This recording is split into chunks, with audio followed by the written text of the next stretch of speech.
Hi everyone, this is Miss V, and today we're taking a look at expanded notation. So in our number here, we have 1 and 65 hundredths.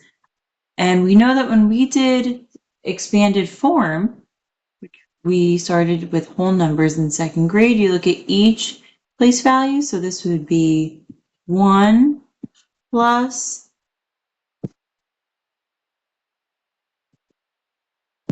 6/10 plus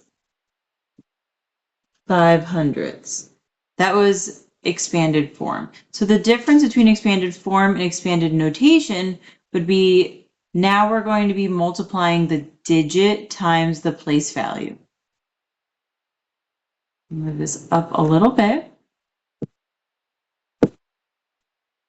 So let's represent 1 and 65 hundredths in expanded notation. I'm going to do 1 times 1, digit times place value. So the digit is 1, and it's in the ones place. Plus digit times place value. 6 times 1/10 would give us the 6/10.